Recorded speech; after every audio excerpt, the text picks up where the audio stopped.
Welcome to the HighRoad Solution one-stop demo series for landing page form builder. I'm Jenny Lassie, and I've been affiliated with HighRoad for 9 years, first as a client and then as an employee, with experience handling deployments and deliverability for a wide range of clients with optimized recipient engagement top of mind. I routinely troubleshoot deliverability issues from ISP level filtering to email client level filtering, email forensics as I call them. I also consult with clients on authentication, content strategy, email preference center management, and other deliverability optimization tactics. Today, we're going to talk about what is Form Builder, what can you do with Form Builder, and then we're going to move on to a live demo. So what is Form Builder? Form Builder is a feature that when enabled on your HighRoad campaign email account, you can create a landing page that collects data and stores it inside your account. How would you know if it's enabled or not? Well, once you're logged into your HighRoad account, if you go to subscribers and to forms, if you see the option for manage sign-up forms, that means the Form Builder feature functionality is in fact enabled on your account. If you do not see this option when you are looking at this area, please reach out to support@highroadsolution.com and request that it be enabled. There is no charge for enabling this feature. What can you do with it? Subscriber newsletter sign-up forms, email preference center management, short surveys, invite RSVPs, castle consent, quick polls. This isn't a all the way full-blown survey tool that you can use branch logic and all that fun stuff, but if you have a simple needs with the survey form, you can absolutely use Form Builder to build that. Now let's move on to the live demo.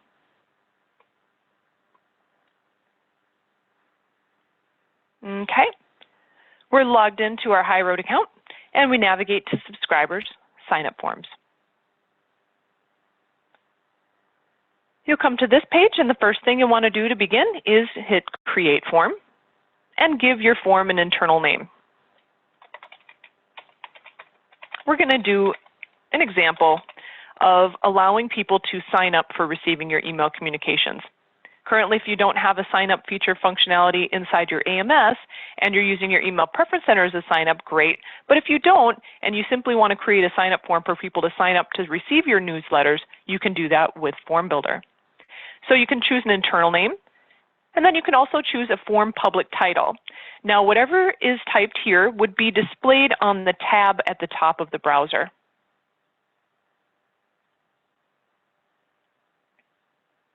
Okay, we received successfully created a new sign-up form. Now we need to begin to edit. So let's click Edit Draft. It's going to load the page, and the first thing that you're going to start off with is the form fields. Now the form fields, there are a lot of options that you can use. So there could be a text field to allow people to enter free-form text input. Now basically that would be writing any data that they type into that free-form text input into a custom field associated with their record inside your HighRoad account. You can also add a date field, so if you're collecting things like birthday or anniversary. You can also collect a number field for numerical values such as age or number of children. You can have checkbox option that allows people to make multiple selections on a multiple choice question, and that way you can collect a lot of data. We're going to use this for our example today, but let me just move on to explain these other ones. You can add a select menu, so basically a drop-down select menu for multiple choice question that allows a single answer. And there's also a radio button set for a multiple choice question that allows a single answer. You can add a zip code field for collecting zip code values, and they're stored as a custom zip code field inside the HighRoad account, and that's great because you can take advantage of any zip code radius features that are in the tool. And if you want to get really fancy, you can add a custom HTML field to display content such as an image or a heading. We're going to start off with a checkbox field.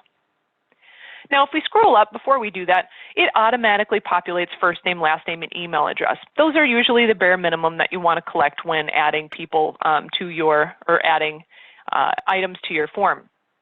You can, though, if you wanted to collect additional data, such as city, zip code, work phone, country, last name, or address, state, home phone, fax number, and time zone. Time zone might be a great option as well in the future if you want to take advantage of any time zone sensitive sending inside the tool. You might want to create or collect that time zone. But we're going to start off with first name, last name, and email address. Those are generally pretty easy to get out of somebody, and you won't be able to, they won't abandon the form when they're filling it out because there's too many options on the page. So first name, last name, email, and we selected the checkbox field. And now we can begin to customize what we want this to be. So we're going to do a newsletter sign-up form. So we want the label to say something along those lines, and we'll say something like available newsletters. Okay. We could require an answer to this field, to this question. Really, unless it's required, like maybe country can be required because you're collecting and you want to make sure that you're sending email that is CASL compliant. You can definitely require something like that. But for something like this, you might not want to. They're already at the form and they're already signing up, so requiring it might just make the abandon rate slightly higher. But we're going to go ahead and select a segment here. So anyone that answers this particular question would be funneled into a segment inside your HighRoad account that represents people that selected that answer. So we can choose a segment. If you don't already have a segment created, you can hit Create Static Segment. And I'm going to call this bi-monthly newsletter. And you could categorize it if you wanted, or you can leave it uncategorized. Save. Okay, now let's go ahead and search for our newly created segment.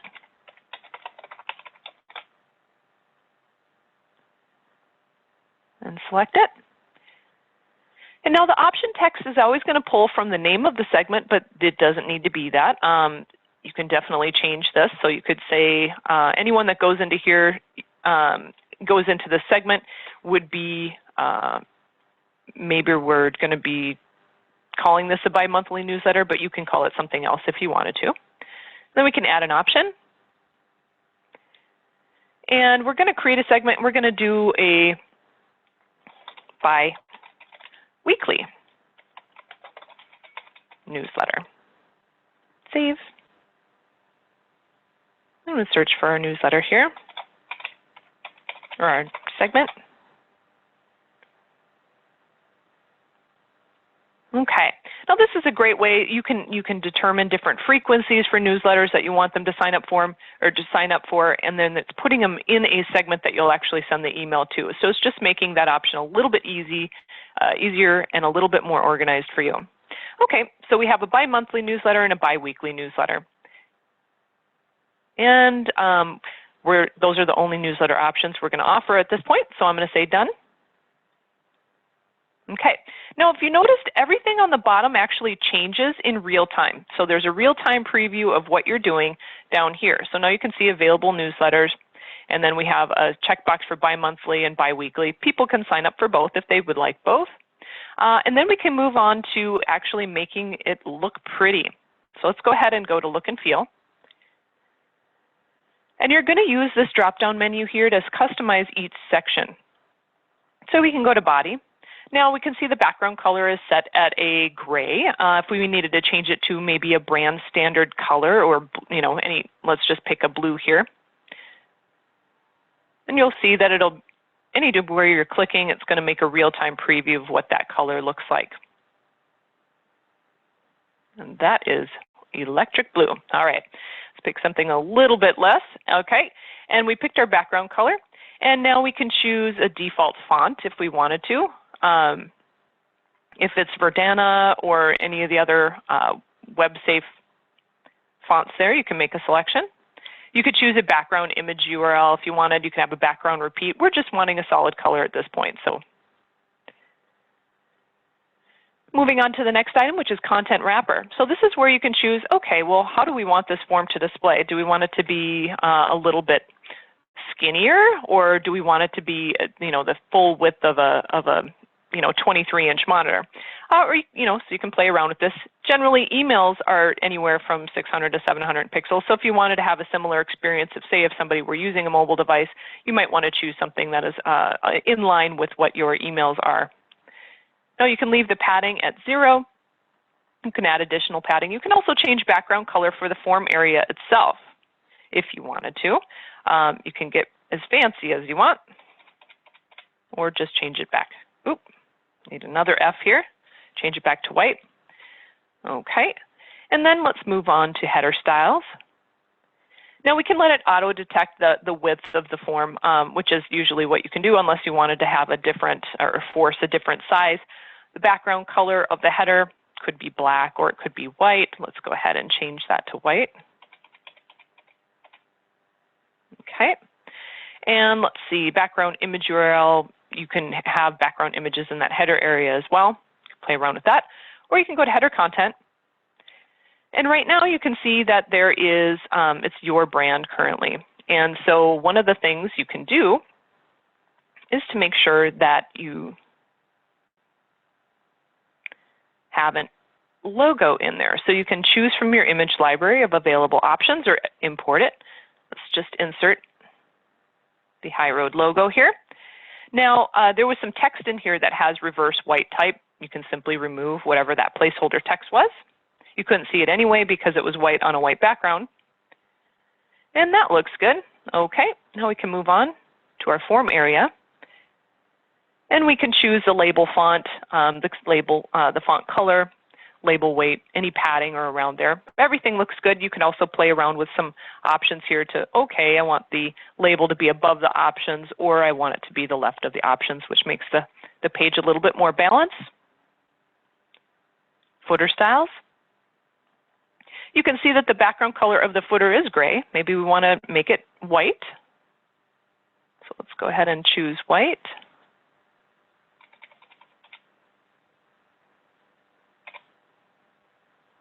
Okay, and then we can maybe change some of that text. So we go to footer content, and you can change it to your company.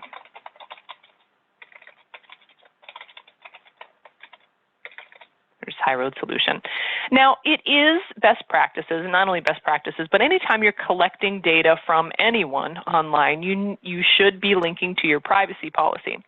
So in that case, you could use, if you have HTML knowledge, you can have an href, and so you can create the word privacy policy and simply use an href to create that link. Or if you have an outside HTML editor, you could simply do something like this. Okay, and then you could say, okay, well, here's the text with the link. Go back to Form Builder, paste that in there, and you can see that we changed this so that we have a link to our privacy policy on here. You could just have the whole URL for your privacy policy on there too, but if you want to make it a clickable link, then you'll need to add an href to that. If you have any questions or need help doing that, just send us an email at support@HighRoad Solution and we can help. Okay. If you want to get really fancy and you have knowledge of CSS, you can certainly play with that here. We're not going to do that for today's demo. So now we've created our data collection form. Now we can adjust the settings. So the default action, if you wanted to create, say, another type of form that's collecting like an answer for an RSVP, for like a, hey, are you coming to this event, yes or no, or are you planning to, yes or no, you can change the label name that's on this button. So instead of saying subscribe, it could be RSVP now or anything like that, or answer now, or submit now, or submit, or something like that. We're using a newsletter sign-up form, so we're going to use the word subscribe. Okay, and then anytime somebody does hit subscribe, you can determine what they see. So if you wanted to add people, redirect people to a URL maybe on your website that says something like thank you, or you can just simply display custom text that will display in the browser tab once they do hit submit. You could just say thank you for signing up. You could adjust this text as you want. Now, anyone that does submit the form, you can add them to a segment as well. So you could have, they're in the segment for bi-monthly newsletter and bi-weekly newsletter, so you know which options they chose. But if you want to know just overall who submitted the form, you can add them to a segment as well if you wanted to, just by simply clicking this checkbox and either creating or selecting a segment there, like for form submitters. And then for anyone new to the system, you could choose a welcome message. If you have welcome messages enabled on your account and you are using them, you can trigger a welcome message to say, hey, welcome to our organization. You're going to have fun, okay? So now preferences and opt-outs. If we were going to be using this as an opt-out form, we could add an update button to allow people to come to it and change their selection if they wanted to, but we can also opt-out, unsubscribe button, you can enable that. So if you wanted people to also use this type of form builder form to use it for in HighRoad only email preference center, it's only reading and writing from HighRoad, not your AMS, you can select this option. But we're just doing a sign-up form, so we don't need to do that right now. And you can add additional security to this as well. If you wanted a more secure option, allow subscribers to update their profile by accessing the form via uniquely personalized link they receive in the email, that sort of thing. Okay. Once we're all finished, we can simply hit Save Draft. And we can go to Manage Forms. Now, this is still in draft mode. You can see the status is in draft mode until we publish it. So it's not actually publicly available via the web until we publish this. So let's go ahead and publish it. It's asking you, are you sure you want to publish this draft? Now, just because you're publishing it doesn't mean all of a sudden, search engines are going to pick it up and start, using it and funneling people to it. It's really just allowing it to be public to the web. So if you have any changes, you can edit this, in process. That's fine, as long as you're not changing or deleting any questions that people are interacting with at the time. But once you do publish it, you'll receive a new subscriber link. So this would be the link to send people to from your website, or maybe from maybe an email asking, hey, send your friends to this link to sign up for our form, or maybe you want to create a sign up link on your website and have it just simply redirect to this form. That's possible. If you wanted to use a subscribers preferences link for the email, if you were using this as a preference center, you could use this link in there, basically as passing in a few parameters to the subscriber that is allowing them to get to their version and pre-populate their data inside of that form. If you want to make this a friendly URL, you could simply edit this. But right now, this is the where it's hosted, echo4.bluehornet.com, form HighRoad, and then it has a client ID on there, or a form ID. Okay. And if you want to take a look at it, you can preview it. If you want to make changes in the future, you simply go back to subscribers, manage sign up form, and you can begin to edit. And then you can add a draft, make any changes that you want. After you make changes, you will need to republish those changes. To say we make a change, we save, manage forms. See, it's back into draft mode. So then you'll have to go and publish that again, publish the draft. So that makes any changes that you have done publicly available. Okay. Now, how is this different from the regular sign-up form? So the regular sign-up form inside your HighRoad account is really the back-end email preference management that has been in the system forever, right? You don't have a lot of options to customize this in a way that you could have your category here. Each of these segments is exactly how they're named inside the system, so you don't have the ability to create a label name that differs from the actual segment you're adding them into. So you can always use this form. It functions just fine. But if you were to want separate label names to the segment names that you're adding people to, then you can definitely take advantage of Form Builder. It's the next-gen sign-up form. But you can do a lot more with it in that you can create the data collection landing pages that you need for your business goals and objectives. So thank you for joining us today. Hope you enjoyed this. If you have any questions at all, please feel free to reach out to HighRoad support at 703-297-8886 or send us an email at support@highroadsolution.com. Thanks for joining us and have a great day.